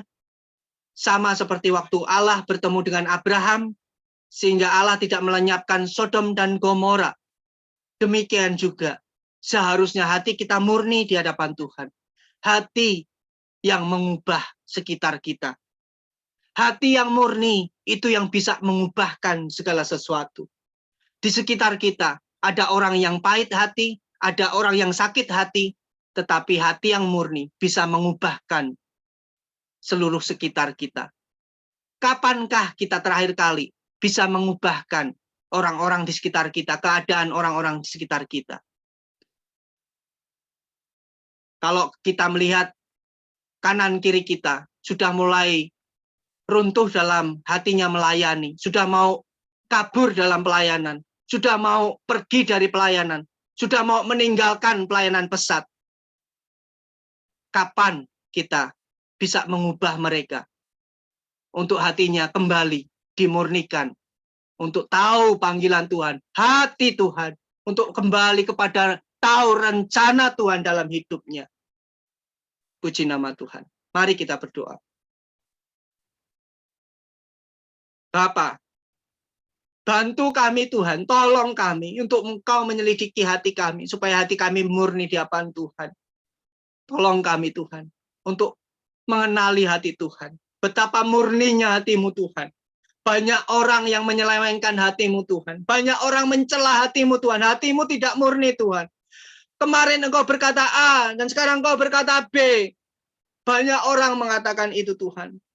Tapi kami tahu sekarang Tuhan, kemurnian hatimu itu nyata. Bahkan sejak perjanjian lama sampai sekarang pun kami melihat bahwa kemurnian hatimu itu nyata. Tolong kami Tuhan, untuk kami juga memiliki hati yang sama dengan hati Tuhan. Hati kami berpadu dengan hatimu Tuhan. Biar kami semakin mendengar detak jantungmu Tuhan. Waktu kami semakin dekat seperti domba-domba yang Kau taruh dalam dekat dengan jantung hatimu Tuhan. Kami bisa merasakan detak jantungmu. Kami bisa merasakan kehendak-Mu Tuhan dalam hidup kami. Sehingga hati kami terus dimurnikan.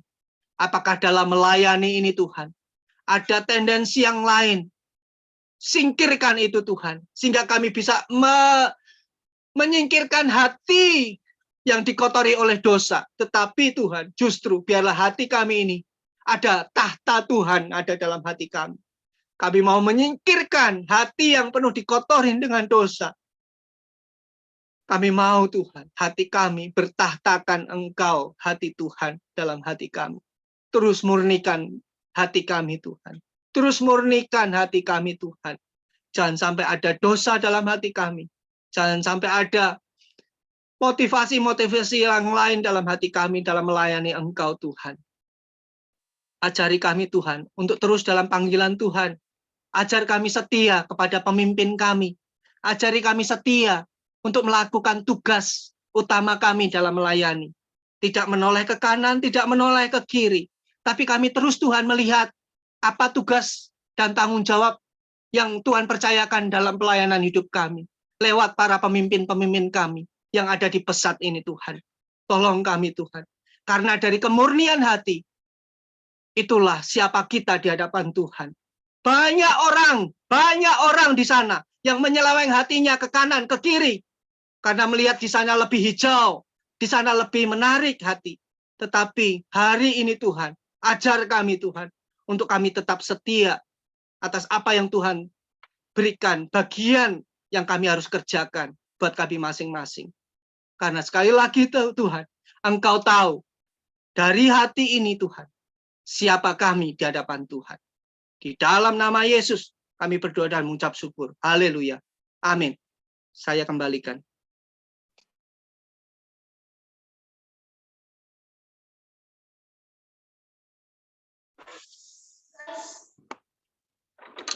Puji nama Tuhan, pada sore hari ini kita boleh kembali diingatkan oleh kebenaran firman Tuhan yang kiranya semakin menguatkan kita kembali untuk kita boleh selalu setia melayani Tuhan, bahwa rencana Tuhan tidak pernah gagal dalam setiap kehidupan kita, dalam setiap apapun yang kita kerjakan. selagi kita bersama-sama dengan Tuhan. Terima kasih untuk Pak Lili yang sudah menyampaikan firman Tuhan. Untuk saat ini kita mau bersama-sama bersyafaat. Saya persilakan kepada Pak Alfredo yang memimpin kita dalam doa syafaat.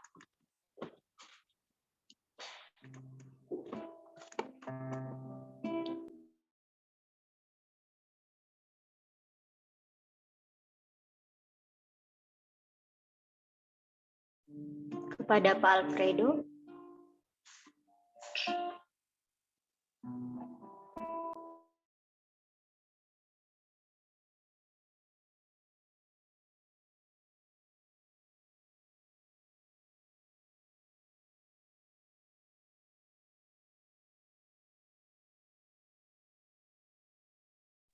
Apakah Pak Edo ada?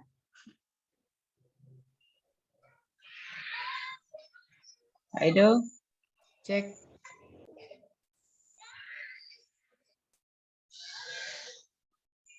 Tidak merespon.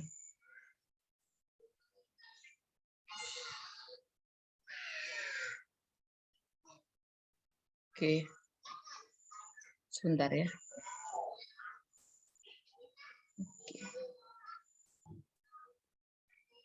Oke, Pak Edo silakan. Present.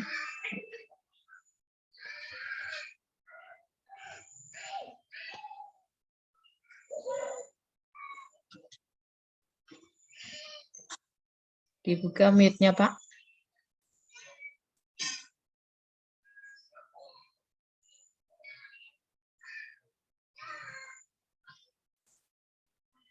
Oh, bentar lagi join.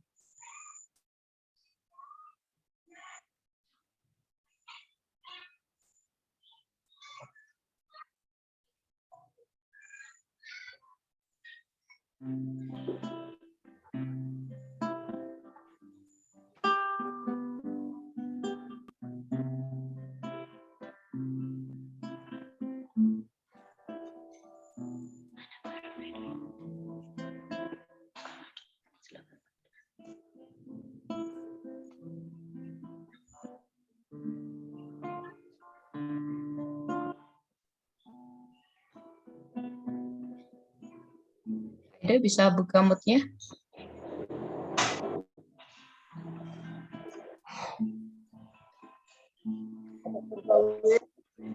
Ya. Silakan Pak Edo.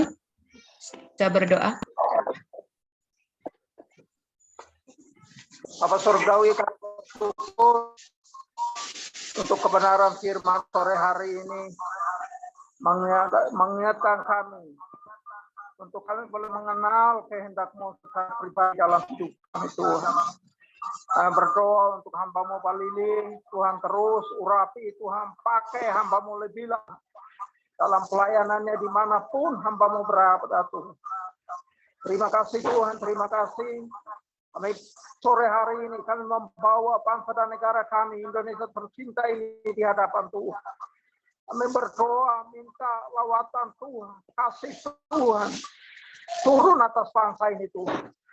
Tuhan berkati Presiden, Tuhan berkati Wakil Presiden, Tuhan berkati para jajaran-jajaran menteri-menterinya Tuhan. Tuhan berkati para gubernur-gubernur, para bupati-bupati, wali kota, para camat-camat, lurah-lurah, RT RW, sampai ke pelosok-pelosok. Tuhan urapi, beri mereka hati yang takut akan Tuhan. Dalam mereka melaksanakan tugas-tugas mereka, dalam mereka melayani masyarakat Tuhan. Setiap keputusan, kebijakan-kebijakan yang diambil, itu boleh membawa kemajuan, membawa dampak, membawa perubahan untuk bangsa Indonesia ini Tuhan. Terima kasih Tuhan, terima kasih. Lindungi bangsa Indonesia ini Tuhan. Kasih-Mu Tuhan nyata atas bangsa ini Tuhan. Terima kasih Tuhan. Kami berdoa untuk TNI Polri sebagai aparat keamanan. Tuhan beri mereka roh hikmat, roh kesabaran dalam mereka menjaga ketertiban, keamanan di tengah-tengah bangsa ini Tuhan. Kami juga berdoa untuk masyarakat Indonesia boleh bersama-sama untuk menjaga, merawat bangsa Indonesia ini Tuhan. Terima kasih Tuhan, terima kasih. Kami bersyukur kalau kami ada di tengah-tengah bangsa ini. Tuhan, hidup kami Tuhan. Nama Tuhan boleh dimuliakan. Boleh menjadi berkat buat bangsa ini. Buat orang-orang yang Tuhan percayakan kepada kami untuk dilayani. Terima kasih Tuhan, terima kasih. Kami bersyukur kepadamu Bapa Surgawi. Sore hari ini Tuhan kami berdoa untuk pelayanan pesat yang ada di seluruh Indonesia ini Tuhan. Kami berdoa untuk pendiri dan penasehat Yayasan Pesat Tuhan. Hamba-Mu Bapak Ambang Budianto, Tuhan urapi, Tuhan terus pakai hamba-Mu. Tuhan terus berbicara kepada hamba-Mu Tuhan. Kami berdoa Tuhan untuk tim pengawas Tuhan. Beri hikmat, mampukan hamba-hamba-Mu dalam mereka mendampingi pelayanan pesat yang ada di seluruh Indonesia ini Tuhan. Kami berdoa untuk pengurus Yayasan Harian Tuhan. Hamba-Mu Pak Gondo bersama tim, Tuhan berkati urapi hamba-hamba-Mu Tuhan. Di dalam nama Yesus Tuhan. Kami berdoa untuk hamba-Mu Budi sebagai direktur eksekutif bersama direktur yang ada Tuhan. Engkau urapi, Tuhan pakai hamba-hamba-Mu dengan cara Tuhan yang luar biasa Tuhan. Tuhan mempertajam, Tuhan taruh dalam kehidupan mereka Tuhan. Sehingga ada terobosan-terobosan baru yang Tuhan lakukan, Tuhan kerjakan melalui pelayanan hamba-hamba-Mu. Melalui komunitas pesat yang ada di seluruh Indonesia ini Tuhan. Terima kasih Tuhan, terima kasih. Berdoa untuk hamba-hamba-Mu apostolik Tuhan. Tuhan berkati mereka pribadi lepas pribadi. Berkati keluarga mereka, berkati anak-anak mereka Tuhan. Tuhan pakai mereka melalui kesaksian mereka, melalui pelayanan mereka Tuhan. Banyak orang yang tahu tentang pelayanan pesat. Dan membuat hati mereka tergerak. Untuk mereka juga boleh bergabung. Mereka juga boleh mengambil bagian di dalamnya. Untuk mendukung pelayanan pesat yang ada di seluruh Indonesia ini Tuhan. Di dalam nama Yesus, kami berdoa untuk para donatur, sponsor pesat, dimanapun hamba-hamba-Mu berada Tuhan. Tuhan berkati mereka pribadi lepas pribadi. Berkati keluarga mereka, berkati anak-anak mereka yang masih sekolah. Dari playgroup sampai perguruan tinggi, Tuhan berkati mereka Tuhan. Tuhan terus pakai hamba-hamba-Mu untuk terus berkomitmen, untuk boleh mendukung pelayanan pesat yang ada Tuhan. Di dalam nama Tuhan Yesus. Tuhan berkati sahabat-sahabat pesat. Tuhan berkati gereja-gereja Tuhan yang bersama-sama mendukung pelayanan pesat di seluruh Indonesia ini. Tuhan berkati Tuhan. Lawat mereka sore hari ini. Di dalam nama Yesus. Dalam nama Yesus Tuhan. Terima kasih Bapak, terima kasih. Kami juga bersyukur untuk komunitas pesat yang ada di seluruh Indonesia ini Tuhan. Yang sore hari ini bersama-sama meluangkan waktu untuk kami boleh bersama-sama beribadah melalui ibadah online ini. Tuhan, Engkau berkati kami semua Tuhan. Pakai kami pribadi lepas pribadi. Di tempat pelayanan kami masing-masing. Di tengah-tengah masyarakat, di lingkungan, di gereja. Dimanapun kami berada Tuhan, pakai kami Tuhan. Untuk menjadi berkat, menjadi saksi-Mu. Melalui kehidupan kami, nama Tuhan dimuliakan. Terima kasih Bapak, terima kasih. Terpujilah nama-Mu Bapa. Di dalam nama Yesus kami berdoa dan mengucap syukur. Haleluya, haleluya. Amin. Saya kembalikan.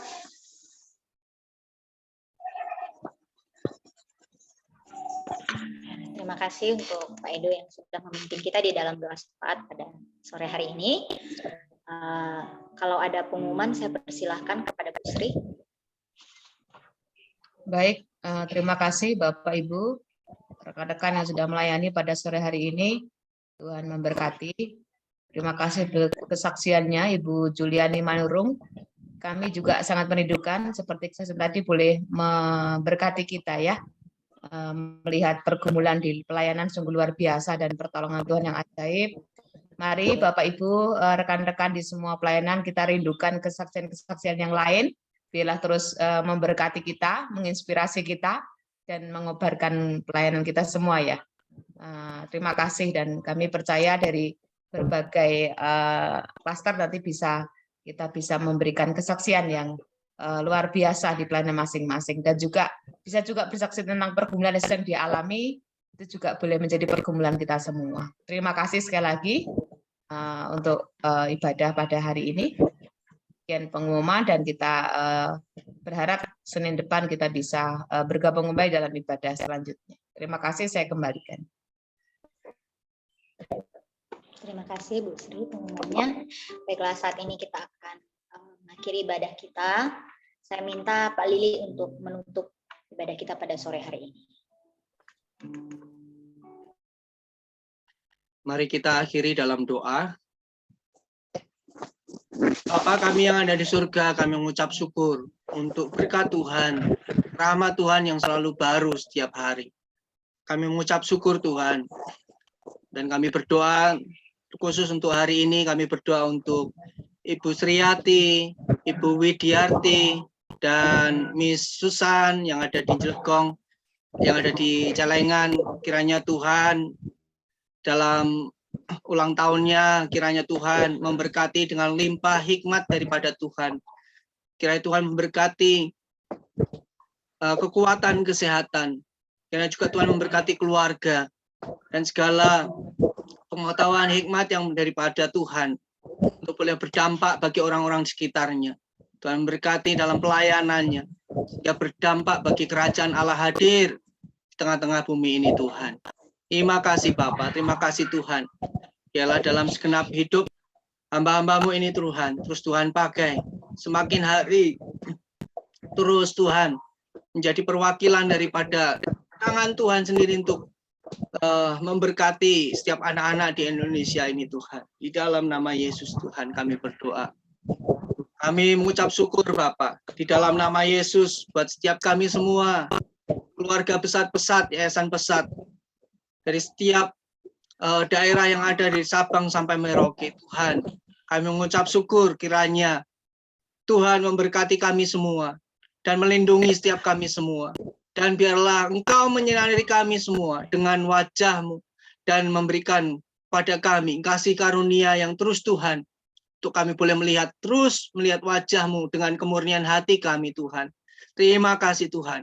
Engkau memberkati kami dengan damai sejahtera, sukacita yang daripada Tuhan. Terima kasih Bapa. Di dalam nama Yesus kami berdoa dan mengucap syukur. Haleluya. Amin. Amin. Terima kasih Bapak Ibu. Selamat sore. Tuhan Yesus memberkati. Terima kasih Bapak Ibu, Tuhan memberkati.